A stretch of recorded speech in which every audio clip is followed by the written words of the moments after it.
Halo Sobat Neora, di video Neora TV kali ini kita akan ngobrol bareng Dekan Fakultas Kedokteran Gigi Universitas Indonesia, Ibu Profesor Dr. Gigi M.F. Lindawati Eskusdani, spesialis prosto konsultan. Selain membahas adaptasi yang diterapkan FKG UI selama masa pandemi, kita akan ngobrol banyak mengenai pendapat beliau tentang hal-hal menarik seputar kedokteran gigi di Indonesia. Yuk kita berangkat!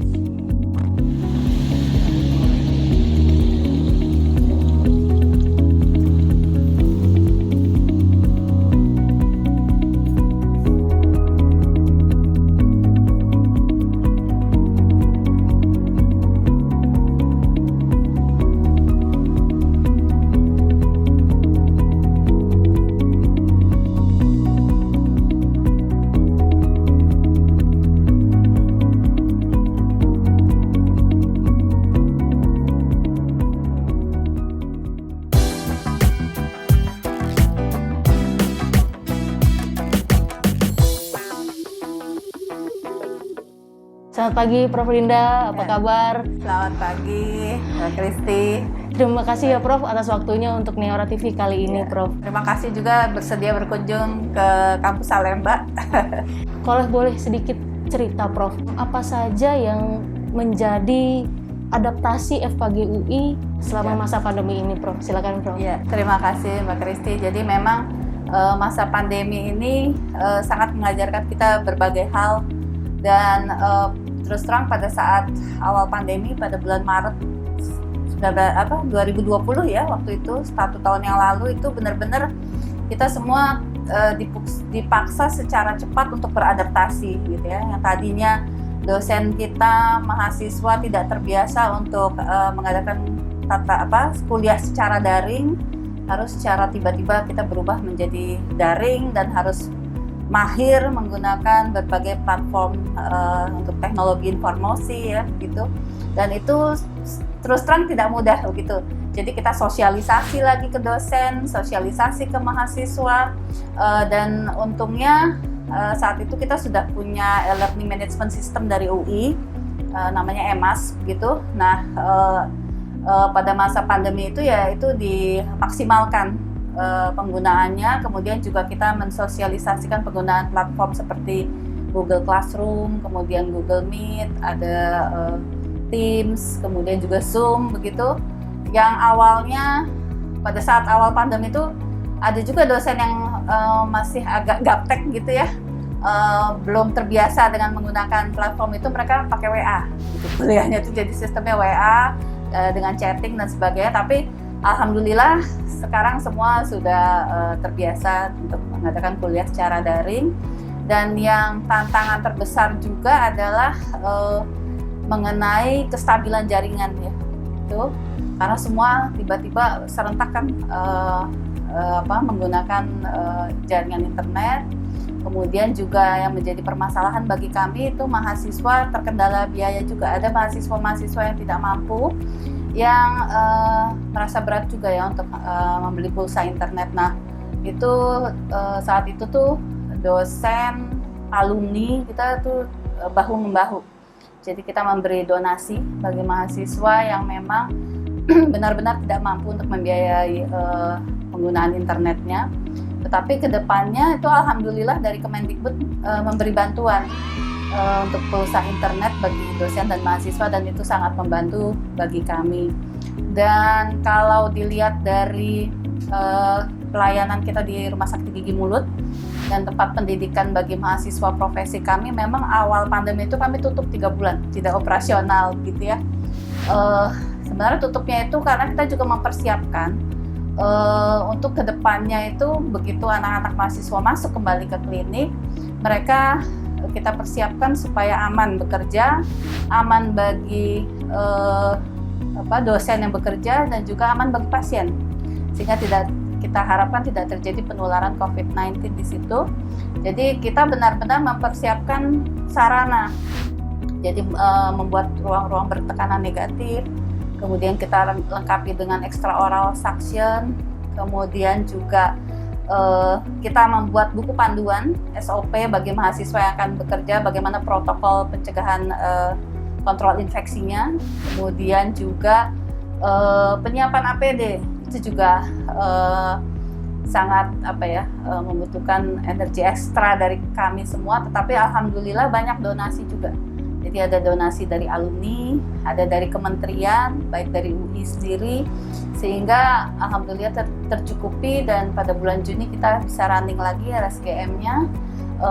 Mahasiswa yang bekerja juga kita beri panduan dulu bagaimana cara ketat secara SOP untuk protokol penanganan COVID. Kemudian kita screening juga dosen, mahasiswa yang akan bekerja itu kita lakukan pemeriksaan PCR. Jadi mereka harus benar-benar aman, bebas dari COVID, dan itu screening itu kita lakukan berkala begitu untuk menjamin keselamatan bagi pasien, bagi mahasiswa, DPJP atau dosen yang bekerja, dan juga tenaga kesehatan yang bekerja. Dengan SOP yang ketat seperti itu, kita bisa running alhamdulillah secara penuh RSGM kita. Bahkan untuk IGD dental yang memang merupakan sesuatu yang sangat khusus ya, khusus bagi rumah sakit gigi mulut, itu kita bisa running 24 jam dan melayani masyarakat. Selamat datang di Rumah Sakit Khusus Gigi dan Mulut Fakultas Kedokteran Gigi Universitas Indonesia. Saya Dr. Gigi Novalino dari bidang pelayanan medis akan menjelaskan fasilitas yang ada di RSKGM FKG UI ini. Di lantai dasar gedung RSKGM FKG UI, kita memiliki ruang IGD, jadi ada IGD umum dan IGD gigi. Sebagai rumah sakit khusus gigi dan mulut, pelayanan utama kita untuk IGD-nya adalah IGD dental atau IGD gigi. Kemudian di lantai satu ini, kita juga ada ruang periksa untuk seluruh pasien, disebut juga ruang oral diagnostik. Kemudian ada laboratorium klinik, farmasi, dan radiologi sebagai penunjang medisnya.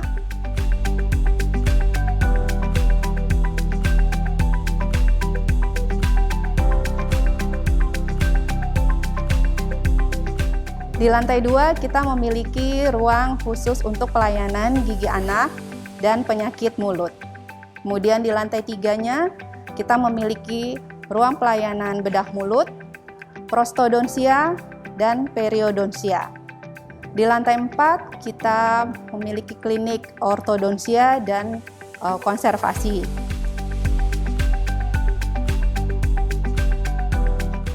Untuk klinik eksekutif kita memiliki satu lantai khusus di lantai 5.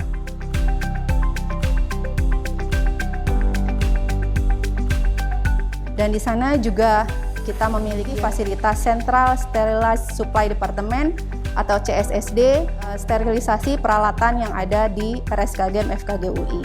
Di lantai 6-nya kita juga memiliki ruang bedah sentral atau OK sentral yang di dalamnya ada fasilitas ada HEPA filter, kemudian anestesi umum. Demikian, terima kasih. Kalau pendidikan dokter gigi itu kan tidak bisa hanya dengan teori saja, harus ada keterampilan yang dilatih.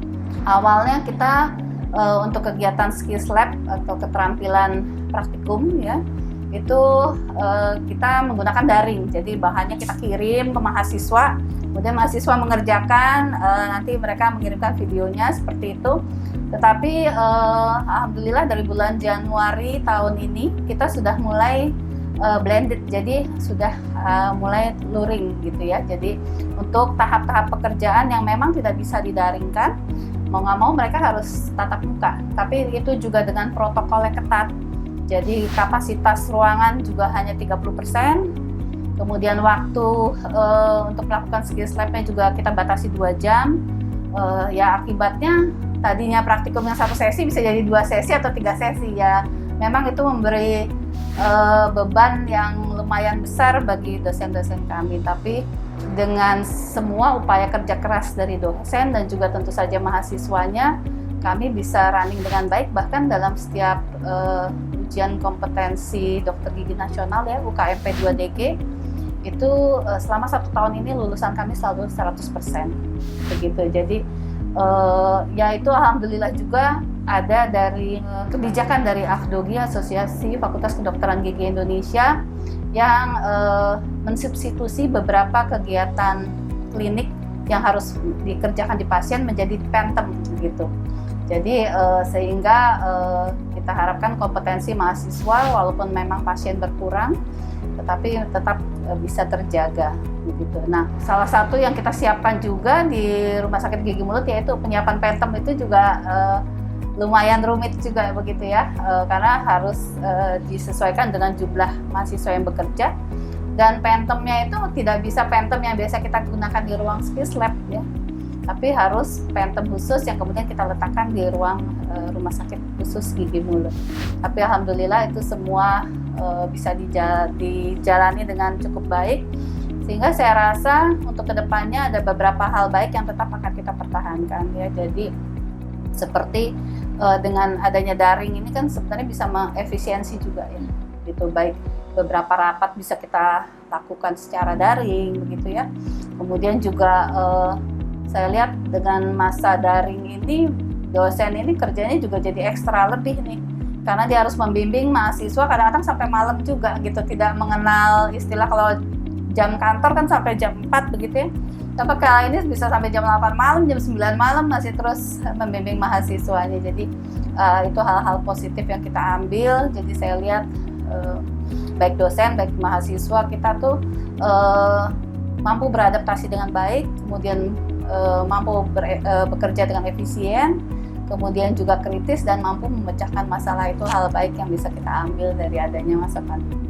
Mengacu di posisi UI di QS World University Ranking, Prof, ya, bagaimana strategi kemudian yang tengah dan akan yang dilakukan FKG UI untuk membantu UI meningkatkan peringkat di masa mendatang? Kita memang terus berupaya untuk menaikkan posisi UI di ranking internasional ya. Ya, itu bisa kita lakukan dengan kerja keras yang melibatkan seluruh dosen dan mahasiswa baik di bidang pendidikan, penelitian, dan pengabdian masyarakat. Selain juga yang penting juga adalah meningkatkan kolaborasi. Jadi dengan adanya kolaborasi baik dengan institusi pendidikan di luar ataupun di dalam, kita bisa turut meningkatkan nama UI di kancah internasional. Dan yang cukup membuat saya sangat bangga itu pada perankingan oleh Simago International Ranking yang baru-baru ini dikeluarkan tahun 2021, itu suatu perankingan internasional yang berbasisnya yang dilihat adalah lebih ke arah riset, kemudian inovasi dan keterbukaan terhadap masyarakat. Itu FKG UI menempati ranking nomor 1 nasional begitu, dan ranking 35 Asia dan ranking 238 dunia. Jadi itu saya rasa suatu prestasi yang cukup membanggakan berkat dari kerja keras dari seluruh dosen, mahasiswa, dan seluruh sivitas akademika dari FKG UI. Dan memang yang saya rasa yang lebih sulit adalah mempertahankannya begitu, dan kita akan berusaha untuk achieve ke jenjang yang lebih baik lagi untuk internasional. Baik. Apa sih yang menjadi daya tarik utama nih, Prof, untuk calon mahasiswa yang minatnya begitu besar untuk mendaftar ke UI? Jadi kalau kita lihat minat mahasiswa terhadap FKG UI, mungkin ya pilihan program studinya yang cukup banyak ya. Kita punya 13 program studi dan sekarang akan menjadi 14 gitu, dengan tambahan satu program studi baru yang baru akan kita buka semester depan, itu spesialis odontologi forensik gitu ya. Nah, program studi kita yang ada itu ada program 1 S1 akademik, kelasnya ada 2, ada yang kelas reguler, ada yang kelas internasional. Nah, yang kelas internasional ini baru berjalan beberapa tahun, tetapi peminatnya sudah cukup banyak ya, begitu, karena kita melakukan kolaborasi dengan universitas di luar yang memang peringkat dunia begitu, seperti Melbourne University, Newcastle di Inggris, kemudian juga dengan ACTA di Belanda. Kita bekerja sama dengan 3 universitas tersebut. Nah, mahasiswa kita keuntungannya jadi memperoleh kesempatan untuk turut berkuliah di universitas ternama itu. Jadi itu adalah program yang cukup menarik bagi calon mahasiswa. Selain juga kita memberi kesempatan bagi lulusan program akademik. Kita kan ada program akademik dan ada profesi ya untuk S1. Mahasiswa itu nanti akan diberi kesempatan untuk bisa meneruskan studinya ya secara formal begitu. Karena kita punya program S2 juga ada program S2 ilmu kedokteran gigi dasar dengan 3 peminatan, ada oral biologi, odontologi forensik, dan satu lagi ilmu material kedokteran gigi. Kemudian kita juga ada program S2 untuk kesehatan gigi komunitas. Kemudian juga kita ada program S3 bagi yang ingin lanjut untuk S3. Kemudian program spesialis kita termasuk yang paling lengkap di Indonesia ya. Kita punya seluruh program spesialis untuk gigi dan mulut itu.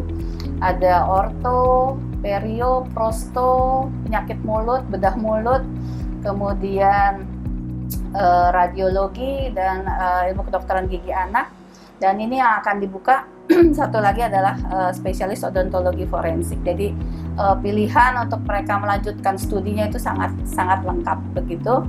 Kemudian mungkin yang menjadi daya tarik juga adalah kami itu memiliki jejaring dengan universitas di luar yang cukup banyak, sehingga memberi kesempatan untuk mahasiswa untuk bisa pertukaran pelajar gitu dan mempunyai pengalaman untuk pertukaran pelajar di luar gitu ya, di universitas luar. Kemudian juga kesempatan untuk mengikuti lomba-lomba baik internasional atau nasional itu sangat terbuka. Dan yang sangat membanggakan, mahasiswa kami itu pada tahun 2020 itu sudah menghasilkan sekitar 60 piagam penghargaan gitu ya, yang dijuarai dari lomba-lomba nasional maupun internasional. Jadi mungkin kesempatan itu yang sangat besar yang kita bisa berikan pada mahasiswa. Di samping juga mungkin sarana yang pilihannya cukup variatif ya. Untuk kita bicara program S1 kita memang lokasinya tidak di kampus ini di Salemba tapi di Depok. Dan di Depok itu kita ada yang namanya rumpun ilmu kesehatan. Di sana mahasiswa kita akan berada satu kampus dengan mahasiswa dari fakultas-fakultas lain yang ada di rumpun ilmu kesehatan. Jadi ada fakultas kedokteran, ada fakultas kesehatan masyarakat, ada fakultas farmasi dan fakultas ilmu keperawatan ya. Nah, kita ada mata kuliah namanya Interprofessional Education. Jadi di sana itu mahasiswa kita ada kurikulum yang mewajibkan mereka untuk bersama-sama belajar memecahkan masalah bersama rekan-rekannya dari fakultas lain di rumpun ilmu kesehatan. Yang tujuannya itu adalah untuk memberikan mereka bekal apabila nanti mereka sudah lulus harus bekerja di masyarakat, kan pasti mereka akan bekerja dengan dokter, dengan perawat ya, dengan tenaga kesehatan masyarakat, dengan ahli farmasi, sehingga itu memberi pengalaman yang sangat bagus bagi mereka. Di samping juga kita di sana ada rumah sakit UI. Di sana juga ada yang merupakan rumah sakit jejaring ya, selain rumah sakit khusus gigi mulut kita. Jadi mahasiswa kita punya pengalaman belajar di rumah sakit khusus gigi mulut dan juga di rumah sakit UI. Kemudian juga kita bekerja sama dengan beberapa puskesmas di daerah DKI maupun di daerah Jabodetabek. Termasuk juga rumah sakit jejaring seperti di Rumah Sakit Tangerang. Mahasiswa kita juga kita tempatkan di RSCM, ya, Rumah Sakit Persahabatan, seperti itu. Jadi pengalamannya akan menurut saya sangat banyak yang bisa mereka pelajari apabila menempuh pendidikannya di FKD. Ya. Prof, kalau boleh cerita, alasan mengapa Prof Linda mengambil dokter gigi, kemudian dari sekian banyak spesialis lainnya nih Prof, mengapa prostodonti? Okay. Silakan Prof. Iya, kenapa dokter gigi? Ya itu jalan hidup seperti yang Mbak Kristi. Jadi sebenarnya orang tua saya itu dokter gigi, bapak saya dokter gigi militer, kemudian ibu saya juga dokter gigi. Nah, jadi dari kecil tuh saya sudah terbiasa tuh melihat papa saya membuat gigi tiruan atau apa, karena dia punya lab sendiri kan di situ. Jadi jadi ketertarikan tuh memang sudah dari kecil begitu, ingin memasuki profesi dokter gigi. Dan setelah saya lulus dokter gigi, kenapa prosto yang saya pilih? Karena saya melihat dengan perawatan di bidang prosto tuh kita bisa mengubah seseorang secara lebih nyata begitu ya, dari yang tidak ada gigi kemudian dibuatkan gigi tiruan, dia bisa tersenyum lagi, bisa makan lagi gitu ya, bisa mengunyah lagi, itu sesuatu kebahagiaan tersendiri. Apalagi setelah saya mendalami ilmu prostodontia, itu kan sebagian besar pasiennya lansia ya. Lansia itu sebenarnya penanganannya gampang-gampang susah ya. Kita harus menjalin komunikasi dengan mereka, kemudian harus ada rasa empati pada mereka gitu ya. Dan banyak hal yang harus kita perhatikan, tidak hanya perawatan gigi tiruannya saja begitu. Nah, dan akan menjadi suatu kebahagiaan tersendiri bagi kita kalau bisa melihat pasien lansia kita itu bisa kembali mengunyah makanan, dia bisa tersenyum dengan bahagia, dan itu kan menaikkan atau meningkatkan kualitas hidupnya si lansia itu, sesuatu yang menurut saya tidak bisa dikatakan. Jadi itu yang menjadi alasan saya sih untuk memilih bidang prostodontia, Mbak. Antara mengajar atau praktek, Prof. Linda lebih memilih yang mana dan mengapa, Prof? Susah juga ya, Mbak.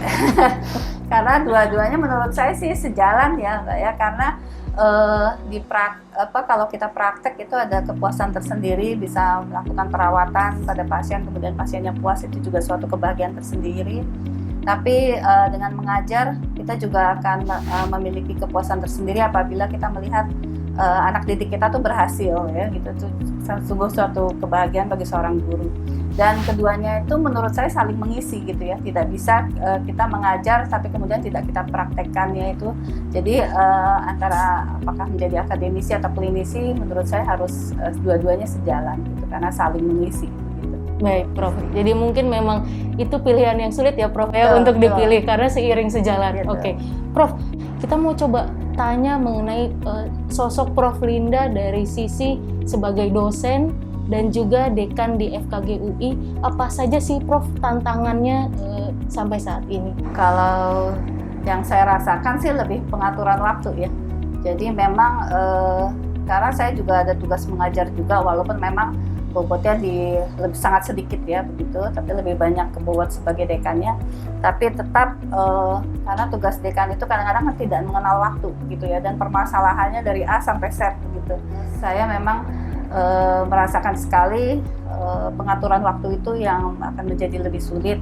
Dan biasanya kan saya juga seorang peneliti gitu ya, mempublikasikan hasil-hasil riset. Nah itu juga memang sejak menjadi dekan itu menjadi agak berkurang lah seperti itu ya. Tapi tantangan terbesar sih menurut saya adalah dengan menjadi dekan itu saya belajar banyak gitu, karena kita membawa satu gerbong dengan bermacam-macam orang dengan bermacam-macam pemikiran begitu, tetapi bagaimana kita bisa mengajak mereka semua bersama berlari dengan irama yang sama gitu ya, menuju tujuan yang sama, yaitu visi misi dari FKG dan juga visi misi dari Universitas Indonesia gitu. Dan itu memerlukan saya rasa keterampilan tersendiri. Jadi kita ingin mereka semua bisa bergerak bersama sesuai irama kita gitu ya, dan itu menurut saya ya itu tantangan yang cukup menarik begitu. Jadi memang antara akademisi, dekan juga peneliti, tantangannya waktu ya, Prof ya? Ya betul. Waktunya harus lebih dari 24 jam ya. 24 jam itu belum cukup ya, Prof ya? Cukup. Cita-cita atau impian apa yang Prof Linda masih berusaha untuk mencapainya? Kalau cita-cita atau mimpi masih banyak, Mbak. Okay. Cuma boleh di-share mungkin Prof salah satu aja. Ya kalau untuk pengembangan fakultas sih sebenarnya kita kan memang gedung Rumah Sakit Gigi Mulut kita ini sebenarnya baru selesai direnovasi itu benar-benar sebelum Covid tuh selesai 2020. Jadi begitu selesai Maretnya langsung ada pandemi kan. Ya sekarang running, tapi kan runningnya itu tidak bisa seperti saat sebelum pandemi ya, kapasitas kan juga dibatasi dan sebagainya. Sebenarnya mimpi saya itu masih banyak ingin membuat center-center pelayanan, karena di kita ini narasumbernya itu lengkap banget gitu ya, dosen-dosennya itu kan bidang subspesialisnya paling lengkap lah kalau bisa dibilang se-Indonesia, semua bidang ada gitu ya. Jadi kesempatan untuk membuka center-center layanan itu harusnya ada gitu, seperti center layanan implan, kemudian center layanan untuk anak-anak berkebutuhan khusus, itu kan anak-anak dan juga individu berkebutuhan khusus termasuk pasien-pasien geriatri ya, lansia yang bermasalah. Nah itu saya rasa di Indonesia belum ada yang cukup mengembangkan itu, padahal di luar itu kan sudah cukup maju bidang itu. Di kita ada ahli-ahlinya tapi senternya belum ada tempatnya tapi belum terlalu dikembangkan, dan itu yang menjadi harapan saya bisa kita kembangkan ke depannya. Di lain center-center yang lainnya seperti orthodontic surgery, kemudian juga untuk penanganan bibir sumbing, ya. Sayang sekali gitu kalau itu tidak dikembangkan. Itu impian saya ke depannya sih. Sedangkan kalau untuk impian pribadi ya itu Mbak, saya pengen cukup banyak waktu untuk bisa meneliti kembali, menulis buku seperti itu. Harapannya sih mungkin ke depan kita bisa mencapai satu persatu. Gitu. Amin. Terima kasih banyak Prof untuk waktunya. Terima kasih sekali kepada Neora TV yang sudah berkunjung ke FKG UI. Semoga hal ini juga bagi yang masih milih-milih jurusan mungkin bisa lebih memantapkan hati mereka. Oh, saya pengen jadi dokter gigi nih, cukup tertarik untuk menjadi dokter gigi. Sekali lagi terima kasih Prof atas waktunya. Semoga kita bisa bertemu di lain kesempatan Prof. Ya.